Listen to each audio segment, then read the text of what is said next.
আসসালামু আলাইকুম ওয়া রাহমাতুল্লাহ। ইন্নাল হামদালিল্লাহ ওয়াসসালাতু ওয়াসসালামু আলা রাসূলিল্লাহ ওয়া বা'দ। ফাউযু বিল্লাহি মিনাশ শাইতানির রাজিম। বিসমিল্লাহির রহমানির রহিম। ওমা আরসালনাকা ইল্লা রাহমাতাল লিল আলামিন। সাদাকতা ইয়া রাব্বাল আলামিন। দেশ বা প্রবাসী, কাছে বা দূরে, বিশ্বজুড়ে যে যেখানে অবস্থান করে আপনাদের প্রিয় চ্যানেল গ্লোবাল টেলিভিশনের সাপ্তাহিক নিয়মিত আয়োজন ইসলামী প্রশ্নোত্তর অনুষ্ঠান দেখছেন, সকলকে জানাচ্ছি প্রীতি শুভেচ্ছা। দর্শক, অনুষ্ঠান জুড়ে থাকবো আমি ডক্টর মুফতি মোর্শেদ আলম সালেহী, আর আপনাদের জীবন ঘনিষ্ঠ ইসলামী প্রশ্ন উত্তর দেওয়ার জন্য আমাদের স্টুডিওতে আমন্ত্রিত হয়েছেন দেশবরণ্য একজন ইসলামিক স্কলার, লেখক ও গবেষক, মুহাদ্দিস কাজী শরীফুল্লাহ, খতিব, ফায়ার সার্ভিস অধিদপ্তর, জামে মসজিদ, ঢাকা। আসসালামু আলাইকুম ওয়া রাহমাতুল্লাহি ওয়া বারাকাতুহু। ওয়া আলাইকুম আসসালাম ওয়া রাহমাতুল্লাহি ওয়া বারাকাতুহু। মোহতারাম, কেমন আছেন? আলহামদুলিল্লাহ তাআলা, কেমন আছেন? আলহামদুলিল্লাহ, আল্লাহ পাক অনেক ভালো রেখেছেন। এই পবিত্র জুমার দিন আমাদের স্টুডিওতে এসেছেন, আপনাকে ধন্যবাদ জানাচ্ছি। আপনাকে ধন্যবাদ। দর্শক, আমরা প্রতি সপ্তাহেই তো আসি, আপনাদের সাথে কথা বলে থাকি, একটি বিষয় নিয়ে আমরা আলোচনা করে থাকি। রবিউল আউয়াল মাস এসেছে, আমরা একটি ছন্দে ছন্দে কথা বলি। রবিউল আউয়াল মাস এলে তোমারই গুণগান গাই, রবিউল আউয়াল গেলে তোমায় ভুলে যায় না। এমনটি নয়, অবশ্যই আমরা ভুলে যাই না।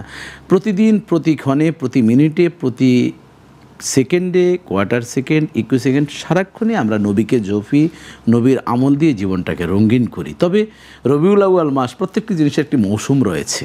আমাদের দেশে যেমন ধরুন এই যে বিভিন্ন দিবস, 16 ডিসেম্বর বিজয় দিবস, 26শে মার্চ আমরা পালন করি, অর্থাৎ বিশেষ বিশেষ দিনে দেশকে নিয়ে ভাবনা করি, দেশের ইত্যাদি বিষয়গুলি নিয়ে আমরা একটু অ্যানালাইসিস করে থাকি। তার এই ধারাবাহিকতায় রবিউল আউয়াল মাস আশেকে রাসূলদের ইশকের ব্যাটারিতে একটু চার্জ দেওয়া হয়। তাই আজকে আমরা আলোচনার বিষয়টি নির্ধারণ করেছি রাসূলুল্লাহ সাল্লাল্লাহু আলাইহি ওয়াসাল্লামের দয়া ও মহানুভবতা। এই বিষয় নিয়ে অথবা এর বাহিরে আপনারা যে কোনো বিষয় নিয়ে প্রশ্ন করতে পারেন। আমাদের স্ক্রিনে দেওয়া যে নম্বরগুলো রয়েছে, এই নম্বরে অথবা global TV Islamic show Facebook পেজে অংশগ্রহণ করে আপনারা অজানাকে জানতে পারবেন ইনশাআল্লাহ। মোহতারাম, আমরা আজকের যে আলোচনার বিষয় নির্ধারণ করেছি রাসূলুল্লাহ সাল্লাল্লাহু আলাইহি ওয়াসাল্লামের দয়া ও মহানুভবতা। এই দুটি বিষয়, একটি হচ্ছে দয়া, আরেকটি হচ্ছে মহানুভবতা। দয়ার কথা বললে তো আমরা এই যে ওমা আরসালনাকা ইল্লা রাহমাতাল লিল আলামিন, আল্লাহ হচ্ছে রব্বুল আলামিন, আর নবীকে সারা পৃথিবীর সকল জগৎ এবং সৃষ্টির জন্য রহমত হিসাবে, দয়ার ভাণ্ডার হিসাবে প্রেরণ করেছে। এই যে দয়া বলতে কি বোঝায়, এই সম্পর্কে যদি বলতেন।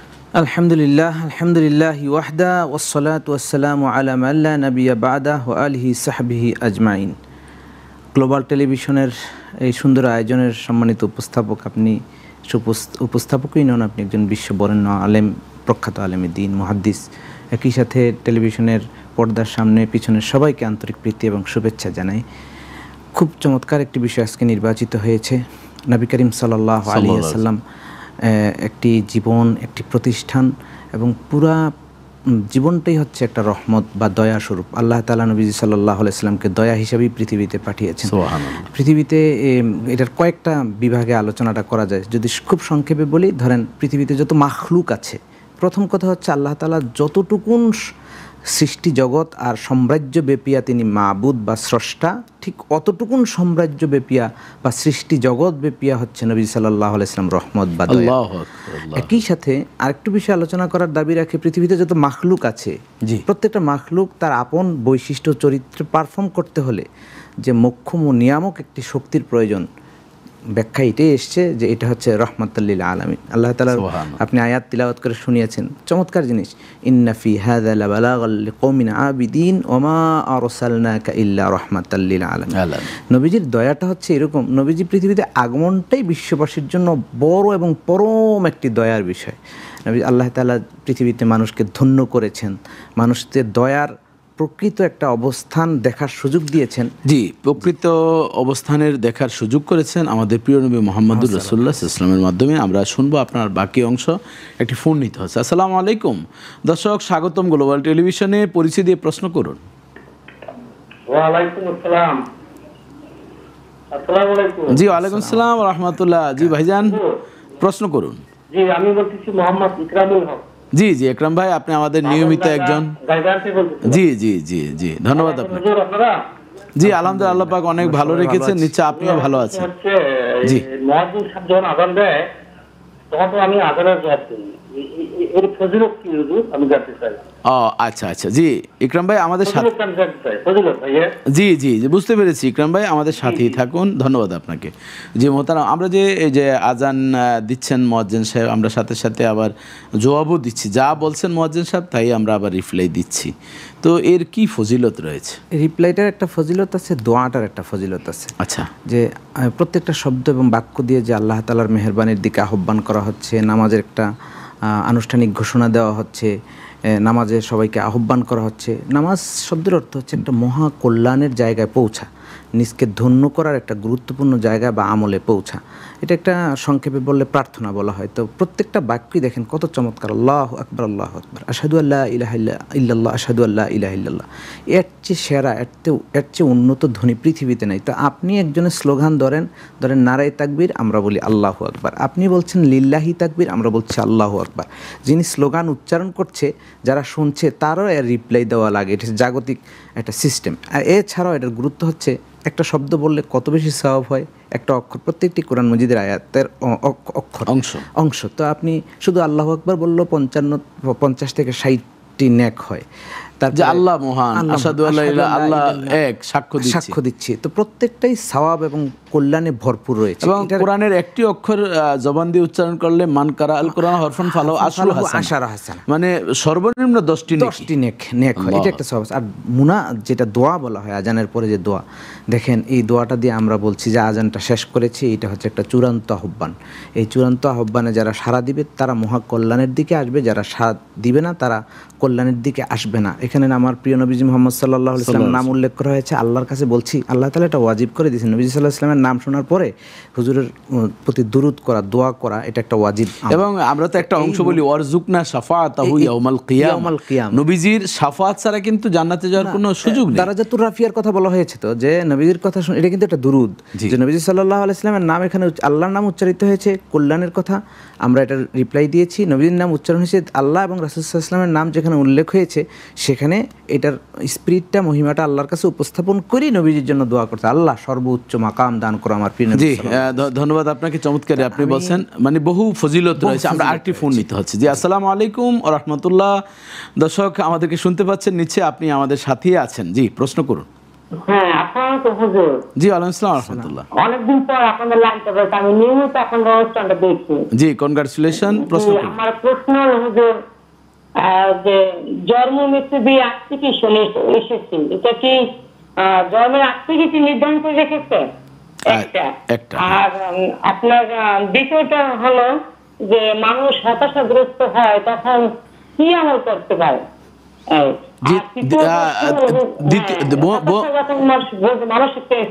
জি বোন, দ্বিতীয় প্রশ্নটা একটু আবার ক্লিয়ার করতে হবে। আপনার প্রশ্নটি আমরা বুঝতে পারিনি, একটু ভলিউমটা মনে হয়। মানসিক টেনশন যখন থাকে তখন কি আমল করলে মানসিক টেনশন দূর হবে? ও বুঝতে পারছি, জি মানসিক টেনশন। জি হ্যাঁ। আর তৃতীয়টা হলো যে শুনেছি আমি যে যখন মানুষ কষ্ট পরে কান্নাকাটি করে তখন নাকি ভালোভাবে উজু করে এসে তাকে জায়নামাজে বসে জায়নামাজে নাকি করতে হয়, আপনার ওই সিজদা পড়ে নাকি কান্নাকাটি করলে নাকি দোয়া কবুল। তিনটেই প্রশ্ন হওয়ার বিষয় হুজুর। জি জি ওয়ালাইকুম আসসালাম ওয়া রাহমাতুল্লাহ। সত্যি জীবন ঘনিষ্ঠ প্রশ্ন আপনি করেছেন, প্রত্যেকটি খুবই গুরুত্বপূর্ণ। আমাদের সাথেই থাকুন, আমরা উত্তর দিচ্ছি। জি মোহতারাম, জন্মের আগ থেকেই যে মৃত্যু, হায়াত মউত নির্ধারণ আল্লাহর পক্ষ থেকে দেওয়া, তো উনি বলছেন কি আসলে এটা কি জন্মের পরে নির্ধারিত হয় নাকি জন্মের আগ থেকে এটা আলমে আরো হয়ে থাকে? প্রথমে একটা ধন্যবাদ দিতে হয় প্রশ্নকারিণী বোনকে, যে উনি খুব সংক্ষেপে 3টা কোয়েশ্চেন করছেন, 3টা প্রশ্ন করছে, তো সেজন্য ধন্যবাদ।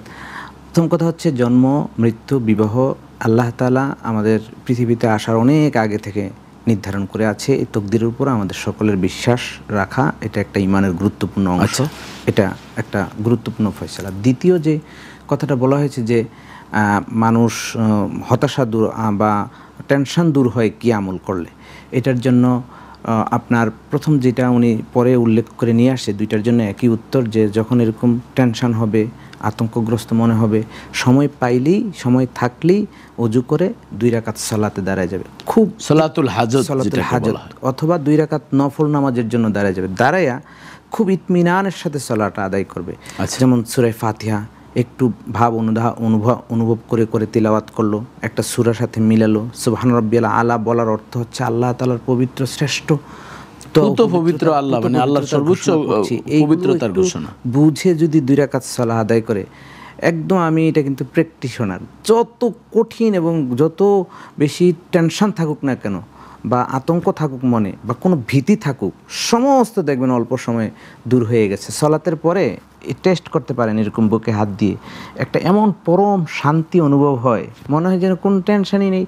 আর এই শান্তিটা ভোগ করলেই আল্লাহ তাআলা তাকে একটা সার্টিফিকেট দিয়ে দেয়, ইয়া আইয়াতুহান নাফসুল মুতমাইন্না, ও প্রশান্ত আত্মার অধিকারী, তুমি এমনভাবে আল্লাহকে স্মরণ করছো, আদালতে আখিরাতে তুমি নবীজির যে মহাসমাবেশ আছে সেখানে প্রবেশ করবে, ওইখান দিয়ে জান্নাতে চলে যাবে। তো আপনার সেই জন্য এই আমলটা করতে পারি। আর যদি এরকম নামাজ পড়ার সুযোগ না থাকে, খুবই রানিংয়ে থাকে বা অন্য, তখন তাসবিহ পড়া, সুবহানাল্লাহ, আলহামদুলিল্লাহ, আল্লাহু আকবার পড়লেও দেখবেন যে এবং এই ধরনের টেনশন দূর করে। আল্লাহুম্মা ইন্নী আউযু বিকা মিনাল হুজনি, আল্লাহ রাসূল বলছেন এই ধরনের চিন্তা থেকে আল্লাহ তুমি, আল্লাহুম্মা ইন্নাকা আফুবুন কারীম, এটা হ্যাঁ, আল্লাহুম্মা ইন্নাকা আফুন কারীম তুহিব্বুল আফওয়া ফাফু আন্নি। এরপর উনি দোয়া মুনাজাতের কথা, মানে বিছানায় জায়নামাজে বসে কান্নাকাটির মাধ্যমে দোয়া করলে, সেজদার মাধ্যমে, সেটি তো নিতান্তই পবিত্র অবস্থায় দোয়া করাটা, এবং যে আমরা নফল যে সেজদা আমরা দিয়ে থাকি, এটি আল্লাহ তাআলা অত্যন্ত পছন্দ করেন। আর দোয়া ও মুখুল ইবাদা, সব ইবাদতের মগজ হচ্ছে দোয়া। দোয়া করবে, আর দোয়া কিন্তু আফজালু জিকিরের একটা অন্যতম অবস্থান। সকল দোয়াই কিন্তু জিক্রুল্লাহ, আল্লাহকে স্মরণ করা। তো এই কল্যাণ ছাড়া এখানে কোনো ক্ষতি বা লস নেই, সব যতটুকুন দোয়া করবে ততটুকুনই কল্যাণ এবং সওয়াব হবে ইনশাআল্লাহ। আল্লাহু আকবার। তো আমরা বোনকে বলবো যে আপনি সেজদায় পড়ে আপনি দোয়া, যে কোনো দোয়া, বাংলাতেও দোয়া করা যায়। আমরা অনেক সময় ভাবি যে এবং ডাইরেক্ট আমরা সেজদা দিয়েও করতে পারি। এই ধরনের আমরা আমল করব, কান্নাকাটি যত করবে। এবং একটি হাদিসে এইভাবে আসছে, মান ইখশাররা জাসাদুল আবদে আও জালদিল আবদে মিন খাশিয়াতিল্লাহ তাহাতাত আনহু খাতায়াহু। আল্লাহ রাসূল বলেন, যেই ব্যক্তি আল্লাহর ভয়ে কান্না করে, তার ওই চোখের পানি থেকে, পানিগুলোর সাথে সাথে আল্লাহ তাআলা গুনাহগুলো ঝরিয়ে দেন, গাছ থেকে যেমন পাতা ঝরে। এই জন্য আমরা সেই আমল করতে পারি। জি, আপনি যে কথা বলছিলেন, যে কথা বলতেছিলাম যে নবী দয়ার বিষয়, দয়ার বিষয়টা একদম যদি বড় করে, একটা হচ্ছে দয়া আর একটা হচ্ছে নবী সাল্লাল্লাহু আলাইহি ওয়াসাল্লাম অনুগ্রহ বা মহানুভবতা। তো দয়াটা, তিনি নিজে একজন দয়ার প্রতিকৃতি, দয়ার একটা সাগর। আল্লাহ তাআলা যেভাবে কোরআন মজিদে বলছেন, তারপরও নবী করিম সাল্লাল্লাহু আলাইহি ওয়াসাল্লাম ব্যক্তিগত জীবনে যে দয়া আর মহানুভবতা দেখিয়েছেন, এটা পৃথিবীর যত ইতিহাস, আমি ছোট্ট যতটুকুন পড়াশোনা করেছি, আমার যত হিস্ট্রি পড়ার সুযোগ হয়েছে এবং কোরআন হাদিস যতটুকুনি পড়েছি, আমি এইরকম অসম্ভব রকমের দয়ালু মানুষ, দয়াবান মানুষ আমি আর দেখি নাই। যদি প্রথমে উল্লেখ করতে চাই, ধরেন নবী সাল্লাল্লাহু আলাইহি ওয়াসাল্লাম যখন একটু মানে কেবল নবুয়তটা পাইছেন মাত্র, এই দাওয়াতের প্রাথমিক যুগ, এই সময় যখন আইয়ামে জাহিলিয়াতের সময় যে মেয়েদেরকে জীবন্ত কবর দেওয়া হতো, উনি দাহিয়াতুল কালবির ঘটনা শুনতে কাঁদতে কাঁদতে কাঁদতে একবার চোখের পানি ছেড়ে দিয়ে বলছে, হুজুর আমার একবার 7-8 বছরের মেয়ে, আমি বাইরে ছিলাম, দেশের বাইরে ব্যবসার জন্য, আইসা দেখি বাচ্চারা বড় হয়েছে, ওর মা তাকে জীবন্ত কবর দেন। আমি আশ্চর্য হয়ে আমি তার খেলার ছলে তাকে গর্তে ফেলায় পাথর দিয়ে নিক্ষেপ করে চাপা দিয়ে মেরেছিলাম। কথাটা আমি খুব সহজে বলে ফেললাম না, এটা দীর্ঘ হিস্টোরি। হুজুর সাল্লাল্লাহু আলাইহি ওয়াসাল্লাম কাঁদতে কাঁদতে একেবারে দাড়ি মোবারক, গাল, জামা ভিজিয়ে ফেলছেন। এরপর বলছেন, তুমি আর বলো না, আমি আর সহ্য করতে পারছি না। এখন বলা হয়ে থেকে ওই সময় আয়াত নাজিল হয়েছে, বিআইয়ি যামবিন কুতিলাত, হ্যাঁ, ওয়াইজাল মাউদাতু সুইলাত বিআইয়ি যামবিন কুতিলাত, মানে ওই জীবন্ত মেয়েদেরকে আল্লাহ উঠিয়ে জিজ্ঞাসা, বসা থেকে দাঁড়িয়েছেন, দাঁড়িয়ে মিম্বরে গেছেন, মিম্বরে যে একটা উঁচু জায়গায় দাঁড়িয়ে তিনি যতটুকুনি মুসলমানদের একটা কলোনি হয়েছিল এবং সকলের জন্য ঘোষণা করলেন যারা এখন থেকে জীবন্ত মেয়েদেরকে কবর দিবে, এটা আল্লাহ তাআলা নিষিদ্ধ করেছেন, হারাম করেছেন। যারা দিবে হারবুম মিনাল্লাহি ওয়া রাসূলি, আল্লাহর পক্ষ থেকে তাদের বিরুদ্ধে, আল্লাহ এবং রাসূলের পক্ষ থেকে যুদ্ধের ঘোষণা দেওয়া। ধন্যবাদ আপনাকে। রাসূল ইসলামের দয়ার বিষয় নিয়ে আমরা এই ছোট্ট পরিসরে বলে শেষ করতে পারবো না, তবে আমরা আবারও চেষ্টা করবো। তবে একটু বিরতিতে যেতে হচ্ছে, বিরতির পরে ইনশাআল্লাহ বাকি আলোচনা করবো। দর্শক আমাদের সাথে ছিলেন, চমৎকার প্রশ্ন কয়েকটি করেছেন, আরও তো অবশ্যই করবেন। প্রশ্ন তৈরি করতে থাকেন, বিরতির পরে সে আপনাদের প্রশ্নগুলো শুনবো, উত্তরও দিব, বাকি আলোচনাও করবো। আমাদের সাথেই থাকুন।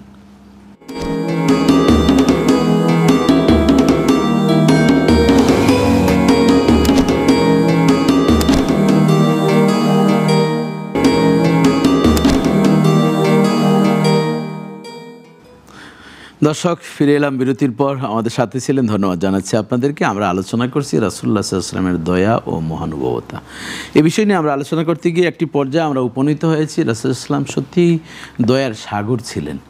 এটি কোনো কুল কিনারা নেই, যেমন আসমানের কোনো কুল কিনারা আজ পর্যন্ত পাওয়া যাচ্ছে না, নবীর রহমতের আমরা কোনো কুল কিনারা পাচ্ছি না। তারপর আমরা যতটুকু সম্ভব আলোচনা করছি। জি মোহতারাম, বিরতির পূর্বে আপনি যেমনটি বলছিলেন রাসূলুল্লাহ সাল্লাল্লাহু আলাইহি ওয়াসাল্লামের দয়ার উদাহরণ দিতে গিয়ে কয়েকটি কথাই বলছেন, আরও যদি এই সম্পর্কে আমি যদি বলি, দেখেন রাসূল সাল্লাল্লাহু আলাইহি ওয়াসাল্লাম যে দয়ার দৃষ্টান্ত উপস্থাপন করেছেন, খুব চুম্বকভাবে বলে তায়েফের যে ঘটনাটা, এটা খেয়াল করতে পারি যে সবাই ওনাকে মারলো, ছেলেরা, বৃদ্ধ, মানে বয়স্করা, তাদের নেতাদের লোকজন সবাই, মানে একবার কিন্তু মারতে মারতে এক জায়গায় আহত যে হয়ে রক্তাক্ত পড়ে গেছে।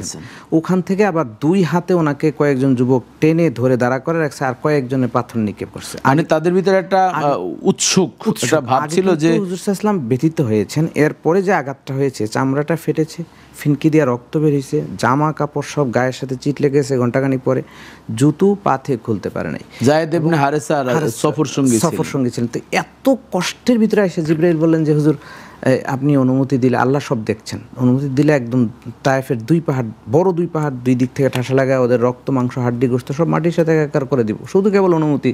তিনি বলছেন লাইয়া, হযরত জিবরাইল ইসলামকে বলছেন না, এটা সম্ভব না।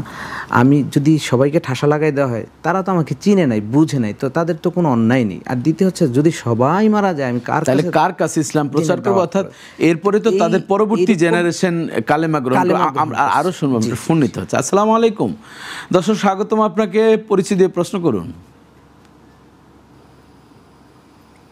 আসসালামু আলাইকুম ভাইয়া, ভালো আছেন? জি ওয়ালাইকুম আসসালাম ওয়া রাহমাতুল্লাহ। জি ভাইজান, অবশ্যই আল্লাহ ভালো রেখেছেন, আপনিও ভালো আছেন, প্রশ্ন করুন। ভাইয়া আমি আপনার থেকে আমার খুব খুশি হয়েছি ভাইয়া। যাক আলহামদুলিল্লাহ, আমরাও খুব খুশি আপনাকে পেয়ে। জি আমার একটা প্রশ্ন আছে ভাইয়া। আমি হযরত মুহাম্মদ সাল্লাল্লাহু আলাইহি ওয়াসাল্লামের ভক্ত আমি। জি জি আলহামদুলিল্লাহ। এবং প্রত্যেক সপ্তাহে সোমবার আর বৃহস্পতিবার জি আমি হযরত মুহাম্মদ সাল্লাল্লাহু আলাইহি ওয়াসাল্লামের নামাজ পড়ি। আচ্ছা আচ্ছা, যাক, নামাজ পড়ি এবং রোজাও থাকবেন, শুধু নামাজ না, রোজাও থাকবেন। জি সোম বৃহস্পতিবারে। জি তারপর শুক্রবারে জুমার নামাজ কোনোদিনই মিস করি না আমি। আচ্ছা জি, আপনার প্রশ্ন কি ভাইজান? আপনি অনেক ভালো মানুষ। জি প্রশ্ন। আমার প্রশ্ন হলো যে আমি হযরত মুহাম্মদ সাল্লাল্লাহু আলাইহি ওয়াসাল্লাম আমি প্রত্যেক দিন রাত সন্ধ্যা আর বিকাল সকালে সন্ধ্যায় আমি সব সময় হযরত মুহাম্মদ সাল্লাল্লাহু আলাইহি ওয়াসাল্লামের দরুদ শরীফ পাঠ করি। মাশাআল্লাহ। জি দরুদ শরীফ পাঠ করি এবং হযরত মুহাম্মদ সাল্লাল্লাহু আলাইহি ওয়াসাল্লামের নাম সবসময় মনে করি। আমি এমন কোনো দিন নাই যে আমি হযরত মুহাম্মদ সাল্লাল্লাহু আলাইহি ওয়াসাল্লামের নাম স্মরণ করি না করি। জি জি বুঝতে পেরেছি। আমার প্রশ্ন হলো যে আমি হযরত মুহাম্মদ সাল্লাল্লাহু আলাইহি ওয়াসাল্লামের সালামের জন্য আমি দুই চোখের পানি 2 ফোঁটা পানি বের করছি। হ্যাঁ 2 ফোঁটা পানি বের করছি, এত কষ্ট করছি যে 2 চোখের পানি বের। বুঝতে পেরেছি। আপনি একজন আশিকে রাসূল, নিঃসন্দেহে আপনি বুঝাচ্ছেন যে আমি যে এত কান্না করছি, আমল করছি, তাতে কি নবীজির সুপারিশ পাবেন কিনা এটি আপনি বুঝাতে চাচ্ছেন, কিন্তু একটু প্রশ্ন অনেক লম্বা হয়ে যাচ্ছে। আমরা আপনার ভাবার্থটা বুঝতে পেরেছি, ধন্যবাদ আপনাকে, আমাদের সাথেই থাকুন। জি মোহতারাম, ওনার কথা কিন্তু এটি যে কান্না করেন, নবীর জন্মদিনের বিষয় নিয়ে উনি ইবাদত করেন, নামাজ পড়েন, তাতে ওনার নবীজির শাফাআতের বিষয়ে কেমন ফয়সালা হতে পারে? এটা হলো নবী করিম সাল্লাল্লাহু আলাইহি সাল্লামকে নাম শোনার পরে দুরূদ শরীফ পড়লে তার 10টা নেক হয়, 10টা গুনাহ মাফ হয়, 10টা বিপদ থেকে আল্লাহ তাআলা মর্যাদা বৃদ্ধি করে দেন। মর্যাদা 10টা মর্যাদা বৃদ্ধি করে, 10 বিপদ থেকে আল্লাহ হাসান রাখেন, দূরে সরান। মাশাআল্লাহ, সুবহানাল্লাহ। তো এইটা একটা গুরুত্ব আছে। তো রাসূল সাল্লাল্লাহু আলাইহি ওয়াসাল্লামের নাম স্মরণ করে কান্নাকাটির চেয়ে রাসূল সাল্লাল্লাহু আলাইহি ওয়াসাল্লামের যতগুলো সুন্নাহ আছে সুন্নাহগুলির ইত্তেবা করা বেশি জরুরি। আর নবী করিম সাল্লাল্লাহু আলাইহি ওয়াসাল্লাম তো বলছি যে আপনার মান আহাব্বা সুন্নতি ফাকাদ আহাব্বানি ওয়া মান আহাব্বানি কানা মাই ফিল জান্নাহ, যে আমার সুন্নতের ইত্তেবা করবে, ভালোবাসবে, আমি তাকে ভালোবাসবো, যে আমার সাথে সে থাকবে, ভালোবাসবো, আমাকে যে ভালোবাসলো আমি তাকে নিয়ে এক জান্নাতে থাকবো। তো এই বিষয়গুলোর উপরে আমল করা খুব জরুরি। তারপরে হুজুর সাল্লাল্লাহু আলাইহি ওয়াসাল্লামের নাম শুনলে দুরূদ শরীফ পড়া, একটু ভাবের আবেগ সৃষ্টি হবেই আমাদের। নবীজি চোখে দিয়ে পানি আসবে।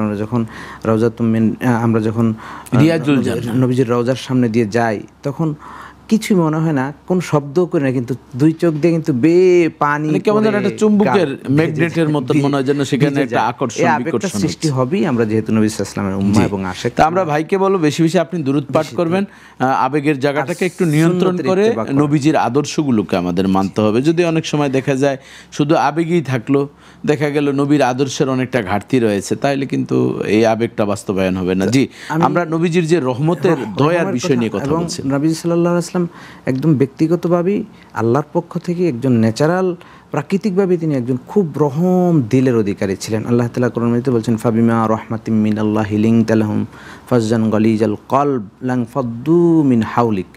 তো এখানে এসে বলেন যে আপনাকে যে এত রহম করা হয়েছে, এটা একটা আল্লাহ তাআলার বড় পক্ষ থেকে অনুগ্রহ। যদি আপনারা একটু শক্ত দিলের অধিকারী হতো, অনেক মানুষ আপনার থেকে ছুটে যেত। মিন হাওলিক অর্থাৎ আপনার চতুর্পাশে যে ফলোয়ার্স আপনার আছে, ফলোয়ার্সরা আপনার কেউই থাকতো না, আপনার আনফলো করে করতো। তো এই অবস্থাটা আল্লাহ তাআলার আপনারই একটা রহমত। তো এখানে আমরা দেখতে পাই রাসূল সাল্লাল্লাহু আলাইহি ওয়াসাল্লাম যে এই মানুষদেরকে নিজেও রহমশীল ছিলেন, মানুষের প্রতি দয়া করার জন্য, অনুগ্রহ করার জন্য অনেক নসিহা নবী করিম সাল্লাল্লাহু আলাইহি ওয়াসাল্লামের আছে। তো এরকম অনেক সমাজে দেখা যায় মিষ্টি মিষ্টি কথা কিন্তু আছে, যেমন অহিংস পরম ধর্ম, শত্রুকে ক্ষমা করে দাও, জীব হত্যা মহাপাপ, এগুলি কিন্তু বিভিন্ন ধর্মের বা কলোনির মানুষেরা, নেতারা বলছে, কিন্তু বাস্তবে দেখা গেছে কিচ্ছু নেই। যারা বলছে যে জীব হত্যা মহাপাপ, তাদের শুধু ধর্মগ্রন্থের ভিতরে সীমাবদ্ধ এবং তাকে মুখে বুলির ভিতরে, কিন্তু ওই ধর্মের মানুষরা দেখবেন যে হাজার হাজার মানুষ কোপায়া মেরে না। সেটা তো আমরা এই যে মিয়ানমারে দেখেছি যে রোহিঙ্গা যারা, তাদেরকে কিভাবে স্লাইস করে দিয়েছে। আমার নবী সাল্লাল্লাহু আলাইহি ওয়াসাল্লাম যা বলছেন, তিনি আমি খুব আশ্চর্য লাগে আমার যে বদরের ময়দানে 70 জন কিন্তু অ্যারেস্ট হয়েছিল এবং 70 জন মারা গেছে, মুসলিম মুজাহিদেরা 13 জন শহীদ হয়েছে। তা আপনার এখানে 70 জন যে অ্যারেস্ট হয়েছে, এই 70 জনের বেশিরভাগই কিন্তু তরবারির কোপ খাওয়া, ক্ষত বিক্ষত, আহত হওয়া। তাদেরকে কিন্তু সুফার ভিতরে এরকম বেঁধে রাখা হয়েছিল। হুজুর সাল্লাল্লাহু আলাইহি ওয়াসাল্লাম রাতে, গভীর রাত, কোনো সাহাবারা তখন ছিলেন, 2-1 কেবল পাহারায় ছিলেন। এসে দেখছেন তাদের চোখ দিয়ে পানি পড়ছে, তারা করছে, কান্না করছে। হুজুর সাল্লাল্লাহু আলাইহি ওয়াসাল্লাম তাদের প্রত্যেকের কাছে যে হাতের পায়ের বাঁধ খুলে দিয়েছে, উলট পালট করে ঘুমাইতে পারছে না, শুইতে পারছে না। হুজুরের ঢুকার পরেই তারা বলতেছে যে আমরা অনেক ব্যথা যন্ত্রণা। দূর থেকে পাতা এনে এই রস চিবিয়ে ওদের ক্ষতস্থানের ভিতরে নবী করিম সাল্লাল্লাহু আলাইহি ওয়াসাল্লাম দিয়ে দেখে। এরা কিন্তু শত্রুপক্ষের সৈন্য ছিল, চার ভাই এক ঘরে তারা অ্যারেস্ট হয়েছিল। তাদের বাবা মা কান্না নিষিদ্ধ করে দিচ্ছিল আবু জাহলের স্ত্রী হিন্দা। প্রায় 3-4 মাস পরে কষ্ট করে মদিনায় এসছে, সাহস করে আইসা বলছে আমাদেরকে অ্যারেস্ট করেন, আমার সন্তানগুলিকে ছেড়ে দেন। হুজুর সাল্লাল্লাহু আলাইহি ওয়াসাল্লাম বলছে তাদের গার্ডিয়ান পাইনি, সেজন্য ওদের ব্যাপারে সিদ্ধান্ত নিয়ে তোমাদেরকে পেয়েছি, 6 জনকে আমি মুক্ত করে দিলাম। সুবহানাল্লাহ। তোমরা মক্কা শরীফ, এবং এখানে আরেকটা আমি কোনোদিন মক্কা শরীফে যাব না, তাদের কিন্তু মুক্ত করে দেওয়া হয়েছে। তারা বলছে এমন মহানুভব, পরম মহানুভব মানুষের কাছে আমরা সারা জীবন থেকে যাব। এখানে আমি আপনার সাথে একটু সম্পর্ক, সেটা হচ্ছে এর সাথে আল্লাহ রাসূল মুশাওয়ারা করার জন্য বসছিলেন যে এদের বন্দীদেরকে কি করা যায়। তো আবু বকর রাদিয়াল্লাহু তাআলা এদেরকে মুক্তিপণের মাধ্যমে ছেড়ে দেওয়া যায়। ওমর রাদিয়াল্লাহু না, ইয়া রাসূলুল্লাহ এদেরকে হত্যা করুন, কিন্তু পরবর্তী আবু বকরের রাইটেই আল্লাহ রাসূল বা অন্য সাহাবীরা মেনে নিয়েছিলেন, যত সামান্য কিছু মুক্তিপণের মাধ্যমে, আবার কাউকে শিক্ষার বিনিময়েও কিন্তু মুক্তি দিয়েছেন। আমরা শুনবার একটু ফোন নিতে হচ্ছে।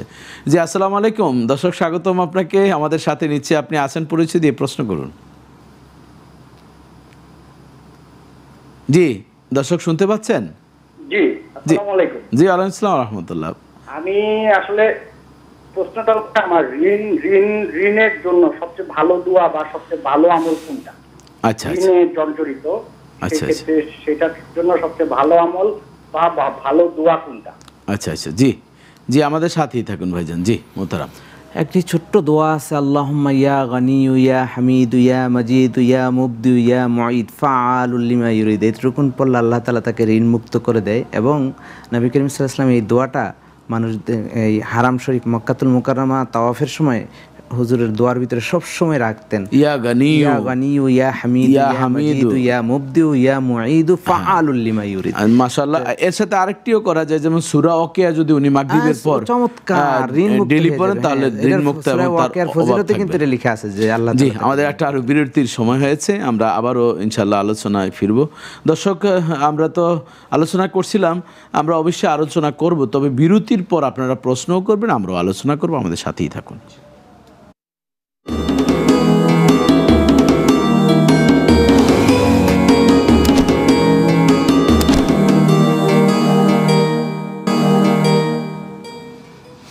দর্শক, ফিরে এলাম বিরতির পর। আপনাদেরকে ধন্যবাদ জানাচ্ছি, আমাদের সাথে ধৈর্য ধরে ছিলেন, আলোচনাও শুনতেছিলেন রাসূলুল্লাহ সাল্লাল্লাহু আলাইহি ওয়াসাল্লামের দয়া ও মহানুভবতা। আমরা রাসূল ইসলামের দয়া নিয়ে আলোচনা করতে গেলে অনেক দীর্ঘ আলোচনা। আল্লাহ তাআলা কুরআনুল কারীমে ইরশাদ করেন, লাকাদ জাআকুম রাসূলুম মিন আনফুসিকুম আজিজুন আলাইহি মা আনিতুম হারিসুন আলাইকুম বিল মুমিনিনা রাউফুর রহিম। এই যে এখানে কিন্তু রউফুর রহিমের বিশাল একটা আল্লাহ তাআলা তুলে ধরেছেন নবী করিম সাল্লাল্লাহু আলাইহি ওয়াসাল্লামের যে দৃশ্যটা, এটি আপনি অবশ্যই বলবেন, এটির অনুবাদ করে একটু ব্যাখ্যা করবেন। আমরা একটা ফোন নিতে হচ্ছে। জি, আসসালামু আলাইকুম, স্বাগতম। দর্শক, আপনাকে আমরা আপনার সাথে আছি, প্রশ্ন করুন। ভাইয়া আসসালামু আলাইকুম। ভাইয়া আপনি একটা ভালো মানুষ জানি। জি, ওয়ালাইকুম আসসালাম রাহমাতুল্লাহ। জি, প্রশ্ন করুন।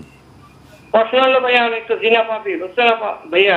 জিনা পাপ যে আমি হযরত মুহাম্মদ সাল্লাল্লাহু আলাইহি ওয়াসাল্লামের দুরূদ শরীফ পাঠ করে আমি কি এটা কোনো আখিরাতে কোনো ফল পাবো? একটু করে প্রশ্ন ছিল। জি, ধন্যবাদ আপনাকে, আমাদের সাথেই থাকুন। জি মোহতারাম, বুঝতে পেরেছেন? বুঝতে পেরেছি। যেই পাপ আপনি মনে করছেন সেই পাপের জন্য আপনাকে অবশ্যই আল্লাহ তাআলার কাছে ক্ষমা চাইতে হবে। প্রথমে ইস্তেগফার পাঠ করতে হবে। বেশি পরিমাণে পড়ুন, আস্তাগফিরুল্লাহ রাব্বি মিন কুল্লি জামবি ওয়া আতুবু ইলাইহি। প্রথমে ইস্তেগফার করা আর তাওবা করা। ইস্তেগফার করা যে আমি ক্ষমা চাই, আর তাওবা করা যে আমার জীবনে কোনোদিন আমি এই কাজ তো হবেই না, অপরাধ করেছি আর করব না, ইচ্ছাও হবে না, এরকম ভাবে তওবা করতে হবে, তাইলে আপনি মাপ পাবেন, এটা আমাদের বিশ্বাস। আর দ্বিতীয় হচ্ছে নবী করিম সাল্লাল্লাহু আলাইহি ওয়াসাল্লামের দুরূদ শরীফ গুনাহ মাফের একটা উপকরণ বা নিয়ামক শক্তি। রাসূল সাল্লাল্লাহু আলাইহি ওয়াসাল্লাম আল্লাহর তাসবিহ এবং জিকিরের পাশাপাশি নবীজি সাল্লাল্লাহু আলাইহি ওয়াসাল্লামের উপর দুরূদ পড়লে, যেহেতু নবী করিম সাল্লাল্লাহু আলাইহি ওয়াসাল্লাম বলছেন 10টা গুনাহ তিনি মাফ করেন একবার পড়লেই, তো আপনি অনেকবার পড়লে তো এটাও সিরিয়ালে পড়বে, এটাও আমার বিশ্বাস মাফ হয়ে যাবে। এটাই আপনার জন্য উত্তর। জি, আর যে আয়াত তেলাওয়াত করেছিলাম সূরাতুত তাওবা, জি আপনি যদি এটা অনুবাদ করে একটু বিশ্লেষণ। এই আয়াতের ব্যাখ্যা আমার মনে হয় সমগ্র কোরআন মজিদ। কারণ রাসূল সাল্লাল্লাহু আলাইহি ওয়াসাল্লাম হযরত আম্মা জানা আয়েশা সিদ্দিকা রাদিয়াল্লাহু তাআলা আনহার কাছে যে কিছু সাহাবী বলছেন যে আম্মা, রাসূল সাল্লাল্লাহু আলাইহি ওয়াসাল্লামের জীবনী সিরাত একটু বয়ান করেন। তখন বলছেন তোমরা কোরআন মজিদ প্রথম থেকে শেষ পর্যন্ত তিলাওয়াত করো। কোরআন মজিদই নবীজির জীবনী, খুলুকু আল কোরআন, খুলুকু আল কোরআন, গোটা কোরআনটাই হচ্ছে নবীর চরিত্র। আপনি রাউফুর রহিম এই আয়াত, আমি তো মনে করি যে সমগ্র কোরআন মজিদই রাউফুর রহিম এই আয়াতের ব্যাখ্যা হয়। কি অসম্ভব রকমের রহম দিলের অধিকারী। মনটা বললাম না যে আল্লাহ যেমন যত বিশাল সাম্রাজ্যের রব, নবীজি তত বিশাল সাম্রাজ্যের নবী, এবং নবী করিম রহমত, এবং নবী করিম সাল্লাল্লাহু আলাইহি ওয়াসাল্লামের হৃদয়টা, মনটা এত বিশাল ছিল পৃথিবী সমত। দেখেন আপনি রাউফুর রহিমের ব্যাখ্যা যদি একটু বলেন, বলতেছে যে আপনার হুদাইবিয়া সন্ধির দিকে একটু তাকান, ম্যাক্সিমাম ক্লজ ছিল ইসলাম, নবী করিম সাল্লাল্লাহু আলাইহি ওয়াসাল্লাম আল্লাহর বিরুদ্ধে একটু পেছিয়ে। হুজুর ইসলামের মনটা এত বড় ছিল, এবং রাসূল ইসলামের নামটা মুহাম্মদ লেখছে, বলছেন এইটাও কেটে দিতে হবে, আলী রাদিয়াল্লাহু আনহু আমি আমার হাতে, এবং উনি রাগ করে কিন্তু ঘর থেকে বেরিয়ে যাচ্ছেন। হুজুর বলছেন না, এটা তুমি করলে এখানেই আল্লাহ তাআলার আল্লাহ আমাদের জন্য কল্যাণ রাখবেন। বললেন যে যারা আসলে, মুসলমানরা আসলে এদেরকে পরিবেষ্টন করার জন্য অস্ত্র নিয়ে পাহারা দিতে পারবে, আর মুসলমানরা মুষ্টিবদ্ধ একটা ছুরি আনতে পারবে না। বলা হইলো যে মদিনা মুনাওয়ারা থেকে যদি মক্কায় কোনো মুসলমানরা চলে আসে, এদেরকে এরা ফেরত দিবে না, কিন্তু মক্কা শরীফ থেকে যদি মদিনা শরীফে কোনো মানুষ চলে যায়, অবশ্যই তাদেরকে ফেরত দিতে হবে। ম্যাক্সিমাম ক্লজ কিন্তু ছিল, মানে অনেকটা বলা যায় এক কথা যে বিচার মানে তালগাছটা। তারপরে হুজুর ইসলাম কত বৃহৎ মনের অধিকারী ছিলেন, দূরদর্শী ছিলেন, বললাম না সমগ্র বিশ্বব্যাপী মন ছিল, নাইলে এইটা এরকম হতে পারে না। আরেকটা হচ্ছে যে দেখা যায় যে মদিনা যে দুইটা গোত্রের সাথে যে চুক্তি করছিলেন, সন্ধি করছিলেন, যাতে খন্দকের যুদ্ধটা যে জন্য হইল আর কি, দেখা যায় তারা সব চুক্তি ভঙ্গ করছে, হুজুর ইসলাম সব চুক্তি রক্ষা করছে। সাহাবা একরাম বলছে হুজুর তারা তো চুক্তি ভঙ্গ করছে, বলছে তাদের ভঙ্গটাই হচ্ছে আমাদের জন্য একটা রহম এবং কল্যাণের বিষয়। তো এইভাবে রাসূল সাল্লাল্লাহু আলাইহি ওয়াসাল্লাম, এবং আপনি তাও উহুদের যুদ্ধ তো আপনি দেখুন আপনি একই অবস্থা। এটা দেখেন না যে লা ইকরাহা ফিদ্দিন, দিন নিয়ে কোনো বাড়াবাড়ি। যদি আমি কোনো জায়গায় অকুপাই করতে পারতাম, আমি মনে হয় পুরো সাম্রাজ্যে আমি দখল করে ফেলতাম, মানুষদেরকে আমার আয়ত্তে নিয়ে আসতাম। হুজুর বলছে না, যার যার ধর্মটা সে পালন করবে। এবং এক পর্যায়ে যে বললেন, যদি মুসলমানরা পাওয়ারে আসার পরে যদি কোনো খ্রিস্টান ইহুদি নির্যাতিত হয়, নিপীড়িত হয়, আদালতে আখিরাতে কিয়ামতের দিন ওই নিপীড়িত অমুসলিমের পক্ষে আমি প্রধান প্রসিকিউটর থাকবো। আল্লাহ, কি অসাধারণ মন মানসিকতার কথা নবী করিম সাল্লাল্লাহু আলাইহি ওয়াসাল্লাম বলছে। ওহুদের যুদ্ধে ওয়াহশির কথাটা তো দেখছিনি, একটা বছর কিন্তু ওরা ট্রেনিং দেওয়া হয়েছে, আকারে তেলে জেলে বড় করছে। হিন্দা তাকে এইভাবে লালন পার যে তুমি আমিরে হামজা হুজুর সাল্লাল্লাহু আলাইহি ওয়াসাল্লামের চাচা। অপরাধ ছিল কি, বদরের যুদ্ধে একটু আঙ্গুল দিয়ে দেখা দিয়েছিল, ওই আবু জাহেল যাচ্ছে, আবু জেহেল যাচ্ছে, ইঙ্গিত দিয়েছেন অপরাধের। জি, অত্যন্ত গুরুত্বপূর্ণ বিষয়টি আমরা শুনবো, তো একটি ফোন নিতে হবে। আসসালামু আলাইকুম দর্শক, স্বাগতম আপনাকে, পরিচয় দিয়ে প্রশ্ন করুন। নিশ্চয়ই সংযোগ বিচ্ছিন্ন হয়েছে। জি, আবু জাহেল যাচ্ছে, এটাই ছিল আমির হামজার অপরাধ। ওনাকে ওয়াহশি উহুদের মাঠে হত্যা করলেন। একটু পরেই যুদ্ধের বাঘ ঘুরে আসছে, হিন্দা এসে গোটা দেহটা থেকে বুকটা চিরে কলিজাটা নিয়ে রক্তসহ চাবিয়ে খাইতেছিল। এত ক্রুদ্ধ নিষ্ঠুর এক নারী মহিলা ছিলেন। এই ওয়াহশিকে রাসূল সাল্লাল্লাহু আলাইহি ওয়াসাল্লাম, ওয়াহশি যখন যুদ্ধ শেষ, যখন পলায়ন করছে, সে বলতেছিল, তার মুখের হাদিস, উনি কিন্তু পরে সাহাবা হয়েছেন, তিনি বলছেন, আমি যেখানে যাই, খাইতে বসি, ঘুমাইতে বসি, বসতে বসি, যেমন দুইটা তলোয়ার দিয়ে আমার কোপাইতেছে। আমার এরকম লাগছে আমি 15-20 দিন অসহ্য হইয়া আমি মদিনায় ফিরে আসছি, যে আল্লাহ রাসূল এবং মোহাম্মদ সাল্লাল্লাহু আলাইহি ওয়াসাল্লামের তরবারি দিয়ে যেন আমাকে দুই টুকরা করে শান্তি করে, এই জন্য আমি আসছি। রাত প্রায় 9টা-10টা বাজে, এমন সময় মসজিদে। আচ্ছা, রাত 9টা-10টা বাজে, আমরা আরো শুনবো। আমার একটা ফোন নিতে হবে। আসসালামু আলাইকুম রাহমাতুল্লাহ। দর্শক স্বাগতম আপনাকে, প্রশ্ন করুন। প্রশ্ন করব? জি, অবশ্যই করবেন। জি ভাইয়া। জি, মানে প্রশ্ন হলো একটা ফ্যামিলিক্যাল ব্যাপার, ইসলামিক আর কি, পারিবারিক ব্যাপারে কিছু একটা প্রশ্ন করব। এটা হলো, ওরা 5 ভাই, বুঝছেন? জি, 5 ভাই 2 বোন, বুঝছেন? তো এক ভাই একটু অ্যাবনর্মাল, ওকে বাসায় যাওয়া নিষিদ্ধ করে দিচ্ছে ভাইয়েরা, অন্যান্য ভাইয়েরা বাসায় যাওয়া নিষিদ্ধ। আচ্ছা, তারপরে আবার 2 বোনকে তারা তাদের বাসায় যাওয়া নিষিদ্ধ করেছে, তাদের সাথে সম্পর্ক নষ্ট করে দিচ্ছে, বন্ধ করে দিচ্ছে। এটা ইসলামিক হিসাবে এটা কতদূর কি আসলে এটা তো ঠিক আমাদেরকে একটু জানালে ভালো হতো। জি, ধন্যবাদ ভাইজান, আপনি আমাদের সাথেই থাকুন, আমরা আলোচনা করছি। জি মোহতারাম, কোনো ফ্যামিলিতে যদি কেউ অসুস্থ হয় বা প্রতিবন্ধিত হয় বা বিবেক বুদ্ধি প্রতিবন্ধী হয়, এটা হাদিসের পরিভাষাটা হচ্ছে, ওই পরিবারের জন্য আল্লাহ তাআলা একটা পরীক্ষা পাঠিয়েছেন। কোরআন মাজিদে আল্লাহ তাআলা বলছে, ওয়ালা নাবলুওয়ান্নাকুম বিশাইইম মিনাল খাউফি ওয়াল জুই ওয়া নাকসিম মিনাল আমওয়ালি ওয়াল আনফুসি ওয়াস সামারাতি ওয়া বাশশিরিস সাবিরিন।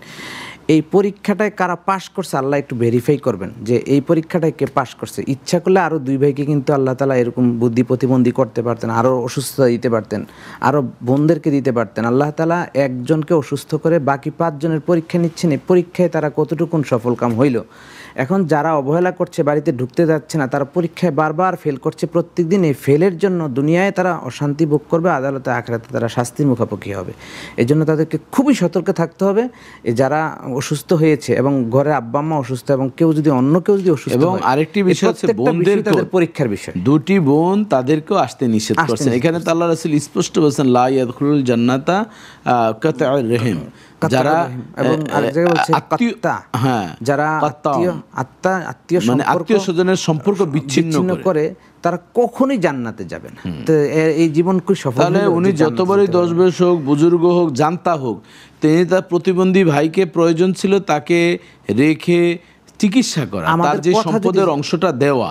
বোনদেরকেও যদি না দেয়, তাহলে মিরাসের অংশ না দিলে কিন্তু এটা কঠিন শাস্তির অধিকারী, হক অধিকার নষ্ট করার অপরাধে। আমাদের কথা যদি ওই ভাইদের কানে যায়, আমাদের কাছে অনুরোধ করব যে আপনারা দ্রুত এই অবস্থা থেকে ফিরে আসেন, আল্লাহর কাছে তওবা করেন এবং আপনাদের ভাই বোনদেরকে তাদের ন্যায্য অধিকার বুঝায় দেন। এবং আমরা আরেকটু বলতে পারি, এখন যেহেতু আমাদের বৈষম্য বিরোধী ছাত্ররা বেশ অ্যাক্টিভ, তাদের কথাও গ্রহণযোগ্যতা আছে, এখন পর্যন্ত তারা ভালো আছে। তাদেরকে যদি একটু নক করা যায় বা জানানো যায় এই বিষয়টি, প্রত্যেক এলাকায় কিন্তু স্কুল, কলেজ, মাদ্রাসা একটা সমন্বয়করা রয়েছে, তাদেরকে নখদর্পণে গেলে তারা অবশ্যই এটি প্রশাসনের একটা ধারস্থ হয়ে এটা কিন্তু ভালো একটা মিশন করতে পারে। প্রতিকারের চেয়ে অনেক ভালো তারা যে নিজের ভেতর থেকে তাদের পরিবর্তনটা গড়ে ওঠে, যে আমাকে আল্লাহর কাছে দাঁড়াতে হবে। আর এইভাবে আপনি যেটা বলছেন সেটাও তাদের আশ্রয়, সেটা এই জন্য, কারণ হলো যারা এই ধরনের অন্যায় কাজ করে, চোর না শুনে ধর্মের কাহিনী। হ্যাঁ, এখন সেই ভাই প্রতিবন্ধী তাকে বিতাড়িত করেছে, বোনদেরকে জায়গা দেয় না, কত বড় পাপিষ্ঠ।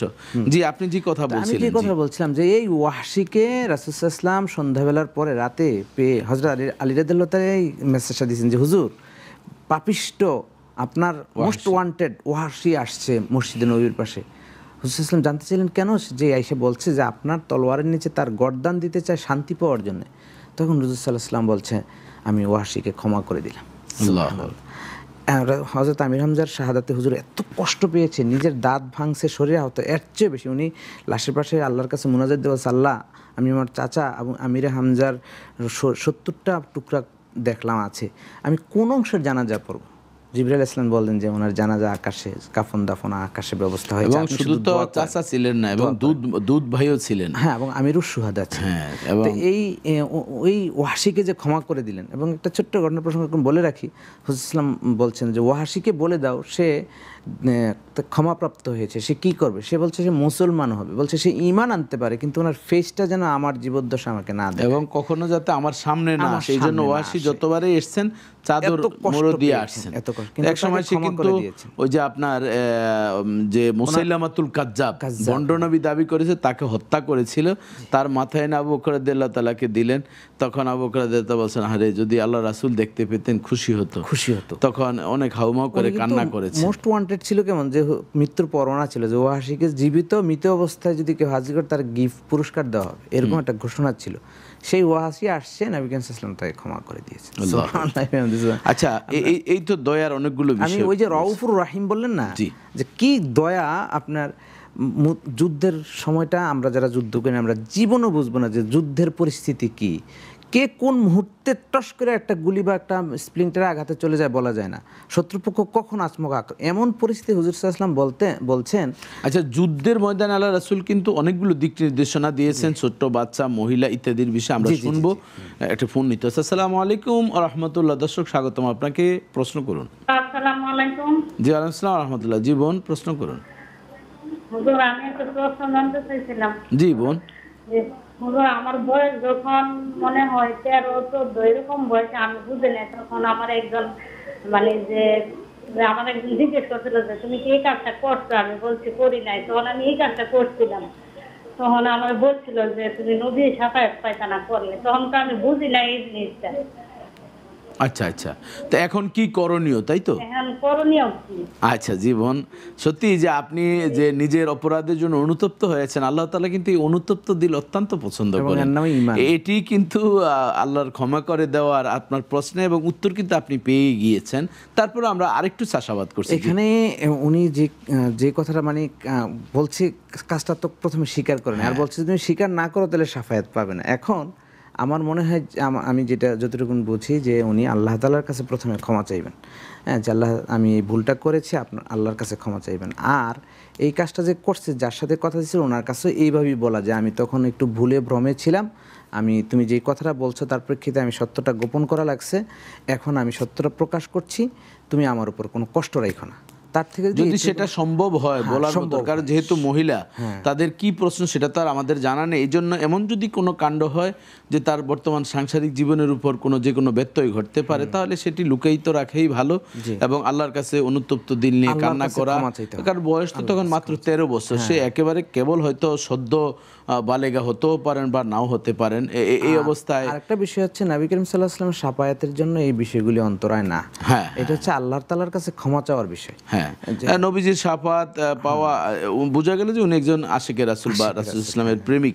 এই জন্য আমরা বোনকে বলবো আপনি ক্ষমা প্রার্থনা চান, আর যদি ক্ষমা চাওয়ার মতন আপনার যদি সিচুয়েশন থাকে, তাহলে নিঃসন্দেহে আপনি সেই ব্যক্তি যদি জীবিত থাকেন, পুরুষ চাই বা মহিলা হোক, তার কাছে একটু বলা যে আসলে আমি তখন তো ছোট ছিলাম, এই বিষয় সেটি বললে ভালো। আর না হয় আল্লাহর কাছে বেশি মাপ চাইবেন, এতে কোনো সমস্যা হবে না শাফায়াতের ক্ষেত্রে। আমরা বলছিলাম রউফুর রহিমে যে নবী করিম সাল্লাল্লাহু আলাইহি ওয়াসাল্লাম কত রহম দিলের মানুষ ছিলেন। আপনার আমরা যে শেষের দিকে এসে মক্কা বিজয়ের ঘটনা তো সবাই জানে, একটু বলি আর কি, যে হুজুর ইসলাম তো হুদাইবিয়া সন্ধির সময় মাত্র 100-150 মানুষ নিয়ে 150 মতো মানুষ নিয়ে আসছেন। আর যখন 1-1.5 বছর পরে কিন্তু আবার মক্কা বিজয় হইল, তো তারা শর্তগুলি ভঙ্গ করলো আর হুজুর সাল্লাল্লাহু আলাইহি ওয়াসাল্লাম কেবল অবলোকন করলেন। হুদাইবিয়াতে 1,400 কথা বলা হয়েছে। 1400 থেকে 1,500 এবং ওই যে পানি রাসূল সাল্লাল্লাহু আলাইহি ওয়াসাল্লাম মুজিজার অন্যতম একটি ইয়ে ছিল যে পানি ছিল না একটা কূপে, তখন আল্লাহ রাসূল একটু কুলি করে পানি ফেললেন আর পানি উতরিয়ে উঠছে। 1,500 সাহাবী নিয়ে আসছেন, 1-1.5 বছর পরে হুজুর সাল্লাল্লাহু আলাইহি ওয়াসাল্লাম 10,000 সাহাবী নিয়ে মক্কা বিজয় গেছেন। তাহলে হুদাইবিয়ার সন্ধিটা যে ফাতহুম মুবিন বলছে আল্লাহ তাআলা কোরআন মাজিদে, যে একটা প্রকাশ্য বিজয় এটা। তো মক্কা বিজয়ে যে দেখা গেছে 10,000 সাহাবী নিয়ে একদম মক্কার পদপ্রান্তে দাঁড়িয়ে আছেন। সকালবেলা যে হুজুর ইসলাম যুদ্ধের কৌশল হিসেবেই এটা একটা বড় রণকৌশল ছিল, জেনারেলরা এরকম পারে কিনা আল্লাহই ভালো জানে। যে হুজুর ইসলাম বললেন বেশি করে চুলা বানাও আর কম করে ওয়াশরুম টয়লেট বানাও। তো মানুষ দেখছে ও টয়লেটের সামনেই 200-500 করে সিরিয়াল দিয়ে আছে। যারা কাফেরদের গোয়েন্দা ছিল আইসা দেখছে যে বাথরুমের সামনে হাজার হাজার লোক দাঁড়ায় রয়েছে, চুলা কয়েক শত হাজার। তারা যাই ভিতরে বলছে যে কয়েক লাখ আসছে, এটা বলা যাবে না। শহরের সব মানুষ পুরুষেরা চলে গেছে, শুধু মহিলারা কয়েকজন আছে, তাও ঘর বন্ধ করা। হুজুর ইসলাম একটু সবার দাঁড়া করাই দিলেন, এখানে তোমরা দাঁড়াও, আমি একটু ভিতর থেকে আসি। শহরের ভিতরে যেয়ে দেখলেন কেউই না, শুনশান। দেখলেন একজন বৃদ্ধা, তিনি তার ঘরের গাট্টি পুচকা নিয়ে মানে পালানোর জন্য আপ্রাণ, কিন্তু ব্যাগ উচকে নিতে পারছে না। হুজুর সাল্লাল্লাহু তার কাছে বললেন, মা তুমি এত কষ্ট করছো কেন? বলছে তুমি কি জানো না মুহাম্মদ আসছে, সব খেয়েছে কচু কাটা করে ফেলবে। বলছে তাই ব্যাগটা কয় এটা তো আমি পারতেছি না। কয় তাহলে এটা আমার ব্যাগে কাঁধে দেন। উনি কাঁধে নিয়ে অনেক দূর গেলেন, বলেন যে এটা আমার নিরাপদ জায়গা, এখানে রাখো। রাখার পরে উনি কিছু দিরহাম বের করতে চাচ্ছিলেন যে দেওয়ার জন্য। উনি বললেন বলছে তুমি কি বলো, এই শহরের মানুষ, আমি তো গল্প শুনি না এরকম কথা যে বিনা পারিশ্রমিকে কেউ কারো কাজ করে, কি তোমার পরিচয়? তখন হুজুর বললেন যে মা আপনি যেই মুহাম্মদের ভয়তে এত দূর পর্যন্ত চলে আসছেন, আমি সেই মুহাম্মদ সাল্লাল্লাহু আলাইহি ওয়াসাল্লাম। তো আপনার কতগুলি দিক এই ঘটনাটা আছে, এবং এই মহিলা পরবর্তীতে কালেমা পড়ে মুসলমান হয়েছেন। আমরা যাচ্ছি দর্শকের কাছে। জি আসসালামু আলাইকুম। জি দর্শক, আমরা আছি আপনার সাথে, প্রশ্ন করুন। আমার ভাই একজন অনেক টাকা পয়সা, বুঝছেন, ও আমার মাকে মানে দুবেলা বা তিনবেলা খাবার টাকা দিয়ে চিকিৎসা করে না। আর আমরা যে কটা ভাই আছি 500-1000 দিয়ে চিকিৎসা করেন, ও টাকা মানে বসে জায়গাতে টাকা আছে সেটাও দেয় না কারোরই। এটা কি ঠিক হবে যায় নাকি? টাকার জন্য যেমন মারে চিকিৎসা করেন, টাকা রেখে কি করবে? মরণের পরে টাকাটা কি করবো? আচ্ছা, বুঝতে পেরেছি। অত্যন্ত আসলে দুঃখজনক বিষয়। আপনার ভাইয়ের জন্য আমরা দোয়াও করছি এবং আরো কিছু আনুষঙ্গিক কথা বলছি। জি মোহতারাম, আল্লাহ তাআলা একটি ফরজ ইবাদত লঙ্ঘন করছে ওই ভাই, যদি মায়ের শুশ্রূষা, কবিরা গুনাহ করছে, ডাইরেক্ট কবিরা গুনাহ। ওয়াকাদা রাব্বুকা আল্লা তা'বুদু ইল্লা ইয়্যাহ ওয়া বিল ওয়ালিদাইনি ইহসানা ইম্মা ইয়াবলুগান, এই মায়ের এই কথা, ইম্মা ইয়াবলুগান্না ইনদাকাল কিবারা আহাদুহুমা আও কিলাহুমা উফি ওয়া লা তানহারহুমা ওয়া লা তাকুল্লাহুমা উফি ওয়া লা তানহারহুমা ওয়া কুল লাহুমা কাওলান কারীমা। তো এই যখন তাদের মা বাপ একজন হোক দুইজন হোক বৃদ্ধ হয়ে যায়, তখন তাদেরকে ওয়াকাদা রাব্বুকা, আল্লাহ তাআলা এটা ফরজ করেছেন তাদের আল্লাহর ইবাদতের পরেই পিতামাতার খেদমতের বিষয়, এটাকে ফরজ করা হয়েছে। আর কেমন ফরজ? এইখানে যদি আব্বা আম্মার মায়ের মন একটু অসন্তুষ্টি হয়, সঙ্গে সঙ্গে আল্লাহর মনটা অসন্তুষ্ট হয়। রিদার রব্বি রিদাল ওয়ালিদাইন, রিদাল ওয়ালিদাইনে রিদার রব্বি। যদি মায়ের মনে কষ্ট হয়, আল্লাহর মনে কষ্ট হয়। আর মাকে যদি লালন পালনে কেউ অবহেলা করে, তাহলে তার জন্য যে কত রকমের আযাব আছে। আল্লাহ তাআলা কোরআন মাজিদে বলছে, ওয়া ওয়াসাইনাল ইনসানা বিওয়ালিদাইহি হামালাতহু উম্মুহু ওয়াহনান আলা ওয়াহনি ওয়া ফিসালহু ফি আমাইন আনিশকুর লি ওয়ালিদাইকা ওয়া ইলাইয়াল মাসির। বলছে ফান্ডামেন্টাল রাইটস রহিত করে দিয়েছেন আল্লাহ তাআলা, যে আব্বা আম্মা যদি কারোর সাথে কোনো বাবা মা যদি সন্তানকে একটু বকা দেয়, ধমক দেয়, সম্পদ হানি করে বা সম্পদ থেকে বঞ্চিত করে, বাসায় জায়গা না দেয় অথবা অধিকার থেকে বঞ্চিত করে, সন্তান আব্বা আম্মার সামনে প্রতিকার চাইতে পারে না। কোনো জায়গায় কেস করা, মামলা করা, নালিশ দেওয়া। আল্লাহ তাআলা বুঝিয়ে দিয়েছে যে তোমার মা তোমাকে 10 মাস 10 দিন গর্ভে রেখেছেন, 2 বছর দুধ পান করিয়েছেন, কষ্ট করেছে। আমার শুকরিয়ার পরে তোমার মাকে তোমার খেদমত করতে। তাহলে স্পষ্ট বোঝা যায় যে পিতামাতার খেদমত ছাড়া আল্লাহর সন্তুষ্টি হবে না, এবং হুমা জান্নাতুকা হুমা নারুকা, পিতামাতার খেদমতই জান্নাত, আবার তাদের খেদমত না করলে জাহান্নাম ওয়াজিব হয়ে যাবে। আমরা আরেকটি ফোন নিতে হচ্ছে। জি আসসালামু আলাইকুম। দর্শক স্বাগতম, আপনাকে পরিচয় দিয়ে প্রশ্ন করুন। আসসালামু আলাইকুম। জি ওয়ালাইকুম আসসালাম ওয়া রাহমাতুল্লাহ। জি বোন, প্রশ্ন করুন। আমি একটা কথা জিজ্ঞাসা করতাম জি, অবশ্যই আপনি খোলা মনে প্রশ্ন করুন। আমার কথা হইলো যে আমার আমার আমার স্বামীর সাথে বুঝছেন, আমি যে আমার বাগনিরে পাইছি ছোটবেলার থেকে, আমার কুলে পিঠে করে বড় হয়েছে, সেই বাগনি মানে আমার স্বামীর নিয়ে বাইকে গেছে গা। আপনার স্বামী বাগনিকে নিয়ে ভেগে গেছে? হ্যাঁ, 12 বছর ধরে তাদের আমার স্বামী বাগনি গেলে আমার কুল্লো বড় করছি, এখন 12 বছর ধরে তারা পরকিয়া করতেছে। এখন তারা এবার চলে গেছে, আমার 2টা বাচ্চা, একটা 14 বছরের একটা 6 বছরের বাচ্চা রেখা পালাইছে। কি এটা কি আমার কি আল্লাহ তরফ থেকে লেখা ছিল কপালে, নাকি এটা অন্যায় কাজ করছে? জি, আপনার স্বামী কি আপনার সাথে কোনো যোগাযোগই রাখছেন না? না না না, আমার ফালাইয়া পালাইয়া গেছে। কোনো খরচ দিচ্ছেন না, কিছুই না, এইভাবে কষ্ট? আচ্ছা জি বোন, আমাদের সাথেই থাকুন। আসলে এই যে হৃদয় বিদারক একটি ঘটনা, আল্লাহ তাআলা আপনাকে ধৈর্যশীল হওয়ার তৌফিক দান করুক। উত্তম প্রতিদান দুনিয়াতেও দেখ, পরকালে অবশ্যই পাবেন ইনশাআল্লাহ। জি মোহতারাম। প্রথম কথা হচ্ছে, ভাগ্নিটা আপন বোনের হইলে এটা তো হারাম, মানে এখানে নিষিদ্ধ।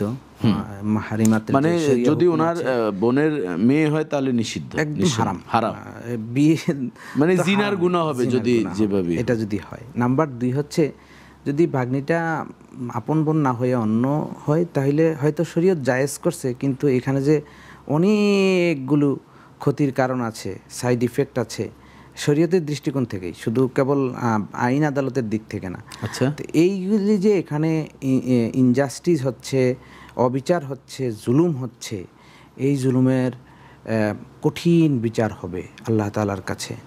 এবং বড় স্ত্রীকে এবং বাচ্চাদেরকে যে অধিকার থেকে বঞ্চিত করছে, আব্বা আম্মার খেদমত করা, তাদের লালন পালন করার যেমন দায়িত্ব, যেই রকম মানের দায়িত্ব পিতামাতা তার সন্তানের দায়িত্ব আল্লাহর পক্ষ থেকে প্রাপ্ত, এটাও ফরজ। এবং এখানে দেখেন যে এই বোন ভাগ্নিটাকে লালন পালন করছেন, এটা একটা মহৎ কাজ।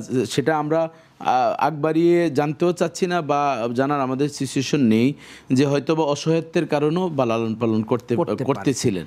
তো মেয়ে মানুষ দায়বদ্ধতার খাতিরে হয়তো যে কোনোভাবে সম্পর্ক হয়েছে, অথবা জোর করে তাকে নিয়ে পালিয়েছে, খুবই দুঃখ। তাহলে এই যে পালানোর পর এখন স্ত্রী, আপন স্ত্রী বঞ্চিত হচ্ছে, সন্তানরা, এটা কবিরা গুনাহ করছে। শুধু আপন স্ত্রী না তো উস্তাদ, আপনি দেখেন এটা তো একেবারে যে শৃঙ্খলার যতগুলি বিধান আছে সবটি লঙ্ঘন। আল্লাহ তাআলা এই বোনকে ধৈর্যশীল হওয়ার তৌফিক দান করুক। আর তার স্বামী যে অনৈতিক কাজ করেছেন, সামাজিকভাবে তাকে বয়কট করা উচিত। এবং তাদের যে ভরণ পোষণ দিচ্ছেন না, আমি বোনকে বলবো আপনি আদালতের আশ্রয় নেন, আমাদের বৈষম্য বিরোধী ছাত্রদেরকে জানান, তাহলে অবশ্যই এটা সমাধান হবে। ধন্যবাদ আপনাকে। এতক্ষণ পর্যন্ত আপনি আলোচনা করছিলেন রাসূল ইসলামের দয়া ও মহানুভবতা নিয়ে। দর্শক, আমরা এতক্ষণ পর্যন্ত আলোচনা শুনছিলাম। সত্যিই আল্লাহ রাসূল আমাদের জন্য অত্যন্ত দয়ার সাগর হিসাবে দুনিয়ার জমিনে এসছেন। রাসূল ইসলামের মহানুভবতার কথা যদি আমরা বলি, মহানুভবতা শব্দের অর্থ হচ্ছে উদারতা বা উদার চিত্ত মন হওয়া। উদার কেমন? একজন বেদুইন মসজিদে নববীতে প্রবেশ করলো, ওট নিয়ে দাঁড়িয়ে দাঁড়িয়ে প্রস্রাব শুরু করলো, হাউমাউস করে অনেকে চিল্লানি শুরু করলো, কমা আরবিয়ন ফাবালা ফিল মসজিদ, সে দাঁড়িয়ে দাঁড়িয়ে প্রস্রাব শুরু করলো, ফাতানাওয়ালা উন্না, সাহাবায়ে কেরাম খুব রাগ করলেন। তখন রাসূল ইসলাম দেখলেন যে খুব কঠিন অবস্থা চলছে, আল্লাহ রাসূল এগিয়ে এসে বলেন, দাউ হারিকু আলাল বাউলে সাজলাম মিম্বা, ওকে ছেড়ে দাও, ও প্রস্রাব করুক। প্রস্রাব করেছে তাতে কি হয়েছে, বালতি এনে তোমরা পানি ভরে ভরে প্রস্রাবের সেই প্রস্রাবটা পরিষ্কার করুক। এবং এই হাদিসের ব্যাখ্যায় পাক ভারত মুহাদ্দিসের শ্রেষ্ঠ মুহাদ্দিস শাহ ওলিউল্লাহ মুহাদ্দিস দেহলভী রহমতুল্লাহ আলাইহি বলেন, যেই সাহাবায়ে কেরাম বেশি রাগ করেছিলেন তাদেরকে নাম ধরে ধরে বলছেন, তোমরা পানি দিয়ে এই প্রস্রাবটা পরিষ্কার করো। তাহলে এখানে দেখুন যে একজন অমুসলিম মসজিদে এসে প্রস্রাব করেছেন, আর আমরা যদি এই যুগে হতো তাহলে আমরা কি করতাম? আল্লাহ রাসূল ক্ষমা করেছেন। রাসূল ইন্তেকালের পর ওই ছেলেটি এসে বারবার কান্না করতেন হাউমাউ করে নবীর রওজার পাশে। একসময় সে কিন্তু কালেমা পড়ে মুসলমানও হয়েছেন। তাহলে রাসূল ইসলামের আদর্শের কারণে যতগুলো অমুসলিম মুসলমান হয়েছে, রাসূলের আদর্শের কারণে, মহানুভবতার কারণে। খাদেম ছিলেন আনাস ইবনে মালিক, 10 বছর নবীর খেদমত করেছেন, কোনোদিন মারেননি, লা দরাবানি ওয়ালা কাত্তানি, যে আমাকে কখনো প্রহারও করেননি এবং কখনো আমার সাথে খারাপ আচরণও করেন না 10 বছর, আর আমরা 10 মিনিটই কত আচরণ করে ফেলি। আম্মাজান আয়েশা বলেন আল্লাহ রাসূলের স্ত্রী আমরা ছিলাম এতজন, 9 থেকে 11 জন, কিন্তু কোনোদিন কারো গায়ে হাত দেননি আল্লাহ রাসূল। এইভাবেই তার জীবনটি কাটিয়েছেন। শক্ত কথা বলেছি, অভিমান করেছে, এবং হাসি মুখে মেনে নিয়েছে। এই জন্য আসুন আল্লাহ রাসূলের যে আমাদের যে আদর্শিক যে জীবনটা রয়েছে সেটি হোক আমাদের জীবনের পরিবর্তনের ক্ষেত্রে বিশাল একটি পাথেয়। সেই প্রত্যাশা আজকের মতন শেষ করছি। দেখা হবে আগামী শুক্রবার আবার নতুন একজন অতিথি নিয়ে। বিষয়টিও থাকবে নতুন। ভালো থাকুন, সুস্থ থাকুন। আসসালামু আলাইকুম ওয়া রাহমাতুল্লাহ।